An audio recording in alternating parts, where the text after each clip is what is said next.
ஓநாயும் வெள்ளாடும் ஒன்றுபட்டு இருக்க முடியுமா? விஸ்வாசியும் துரோகியும் தோளோடு தோள் நிற்க முடியுமா என்று முன்னாள் முதலமைச்சர் ஓ பன்னீர்செல்வத்திற்கு அதிமுக பொதுச் செயலாளர் எடப்பாடி பழனிசாமி மறைமுகமாக கேள்வி எழுப்பியுள்ளார்.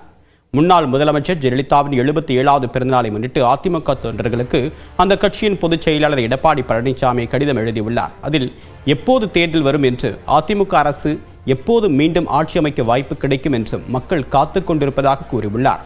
தமிழ்நாட்டில் அதிமுக ஆட்சி நடைபெற்ற நேரத்தில் எல்லாம் காங்கிரஸ் திமுக கூட்டணியின் மத்திய அரசு நிதி நெருக்கடியை கொடுத்து இம்சை அரசாக இருந்ததை அவ்வளவு எளிதாக மறந்துவிட முடியாது என்று கூறியுள்ள எடப்பாடி பழனிசாமி, இருந்தபோதும் தன்னுடைய நிர்வாக திறமையால் அனைத்து சவால்களையும் சமாளித்தவர் ஜெயலலிதா என்றும் பெருமிதம் தெரிவித்துள்ளார்.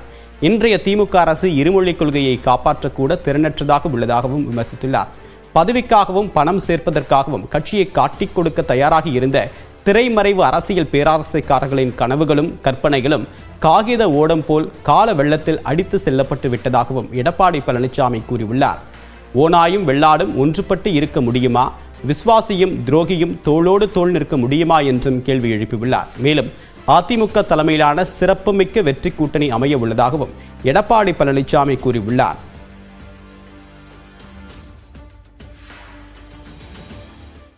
ஓநாயும் வெள்ளாடும் ஒன்று சேர முடியுமா என்று எடப்பாடி பழனிசாமி கேள்வி எழுப்பியதற்கு அது வார்த்தை ஜாலம் என்றும் நடைமுறைக்கு ஒத்து வராது என்றும் முன்னாள் முதலமைச்சர் ஓபிஎஸ் தெரிவித்திருக்கிறார்.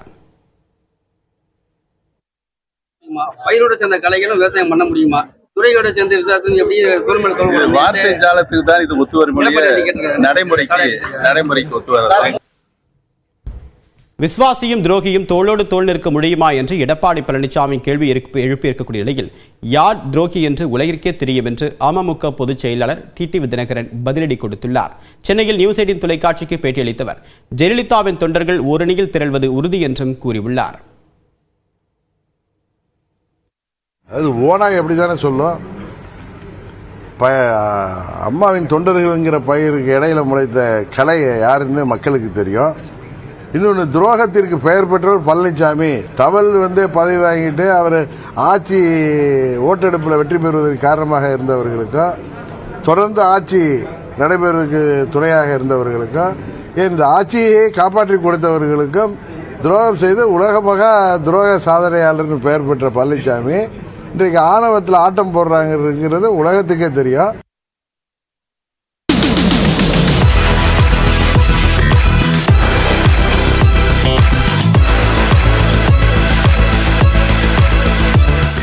சாம்பியன்ஸ் டிராபி தொடரில் இந்தியாவுக்கு எதிரான போட்டியில் பாகிஸ்தான் 2 விக்கெட்டுகளை இழந்து நிதானமாக விளையாடி வருகிறது. மினி உலகக்கோப்பையாக வர்ணிக்கப்படக்கூடிய சாம்பியன்ஸ் டிராபி போட்டி பாகிஸ்தானில் நடைபெற்று வருகிறது. இந்தியா விளையாடக்கூடிய போட்டிகள் மட்டும் பாதுகாப்பு காரணங்களுக்காக துபாயில் நடைபெறுகின்றன. இன்று நடைபெற்று வரக்கூடிய போட்டியில் பரம வைரிகளான இந்தியாவும் பாகிஸ்தானும் விளையாடி வருகின்றன. டாஸ் வென்ற பாகிஸ்தான் பேட்டிங்கை தேர்வு செய்த நிலையில் பாபர் ஆசமும் இமாம் உல் ஹக்கும் தொடக்க வீரர்களாக களமிறங்கினர். இதில் பாபர் ஆசம் ஹர்திக் பாண்டியா பந்தில் விக்கெட் கீப்பர் KL ராகுலிடம் கேட்ச் கொடுத்து 23 ரன்களில் வெளியேறினார்.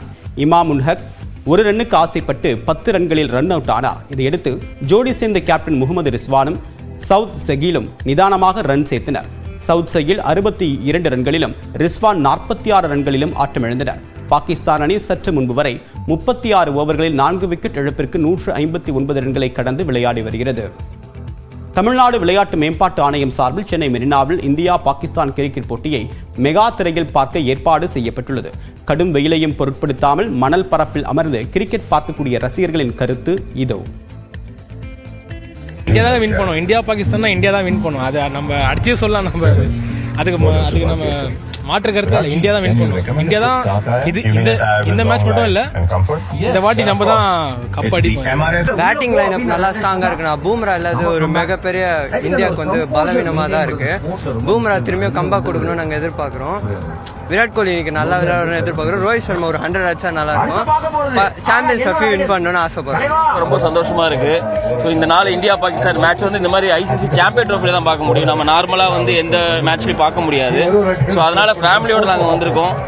ஸோ அப்படியே பீச்சிங் பார்த்த மாதிரி இருக்கட்டும், அப்படியே என்ஜாய் பண்ணி வந்திருக்கோம். It is a nice feeling to see and India is playing well till now. Hopefully it plays more well and wins the match. அடுத்ததாக எக்ஸ்பிரஸ் 18 செய்திகளை பார்க்கலாம். உத்தரப்பிரதேச அமைச்சர் சோமேந்திர தோமரின் மருமகன் பூக்கடை உரிமையாளருடன் சண்டையிட்ட CCTV காட்சி வெளியாகியுள்ளது.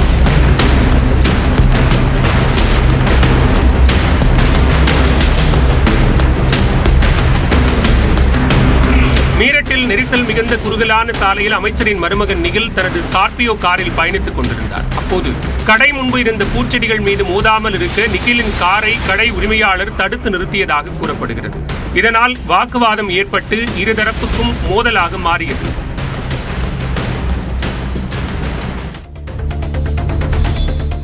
பூந்தமல்லி அரசு பார்வை மாற்றுத்திறனாளி மேல்நிலைப் பள்ளியில் தீவிர தூய்மை பணி மேற்கொள்ளப்பட்டது. பழமையான கட்டிடங்களை கொண்ட இந்த பள்ளி வளாகத்தில் செடி கொடிகள் வளர்ந்து புதர் மண்டி விஷப்பூச்சிகள் நடமாட்டம் அதிகரித்தது. இந்நிலையில் நகராட்சி தூய்மை பணியாளர்கள், தனியார் கல்லூரி மாணவர்கள், தன்னார்வலர்கள் குழுவினர் என 100க்கும் மேற்பட்டோர் தூய்மை பணியில் ஈடுபட்டனர். பள்ளி வளாகத்தில் இருந்த புதர்களை வெட்டி அகற்றி கொசுமருந்து தெளித்து சுத்தப்படுத்தினர். கழிவுநீர் கால்வாய், மழைநீர் கால்வாய்களையும் சுத்தப்படுத்தினர்.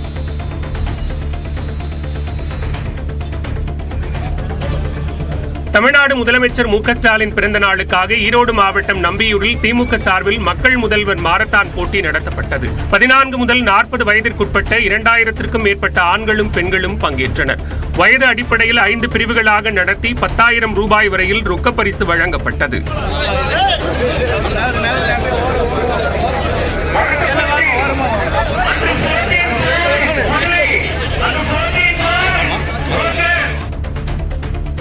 நாமக்கல்லில் இருந்து பல்வேறு வழித்தடங்களுக்கு புதிய பேருந்து சேவைகளை நாடாளுமன்ற உறுப்பினர் ராஜேஷ்குமார் கொடியசைத்து தொடங்கி வைத்தார். பழைய பேருந்து நிலையத்திலிருந்து முட்டாஞ்செட்டி, பழையபாளையம் ஆகிய பகுதிகளுக்கு பேருந்து சேவை தொடங்கப்பட்டது. இதனிடையே செய்தியாளர்களிடம் பேசிய MP ராஜேஷ்குமார், நாமக்கல் திருச்சி நெடுஞ்சாலை இணைப்பு பணி நடைபெற்று வருவதாகவும், மருதுப்பட்டி ரயில்வே மேம்பாலம் 60 கோடி ரூபாய் செலவில் அமைக்கப்பட உள்ளதாகவும் தெரிவித்தார்.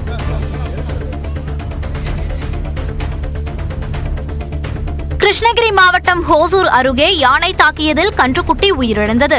நோகனூர் வனத்திலிருந்து வெளியேறிய யானை மல்லேஸ்வரன் மலை கிராமத்தில் சுற்றித் திரிந்தது. அப்போது விவசாயி முத்தப்பா என்பவரின் தோட்டத்தில் கட்டப்பட்டிருந்த கன்றுக்குட்டியை யானை தாக்கியது.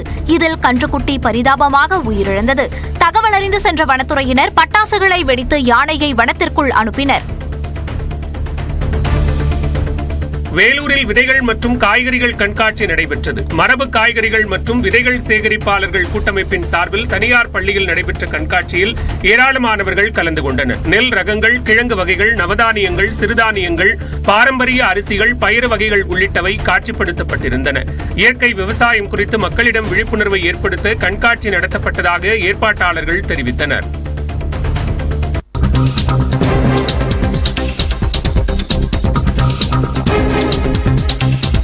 விழுப்புரத்தில் மயான கொள்ளை நிகழ்வின் போது மோதிக்கொண்ட போதை இளைஞர்கள்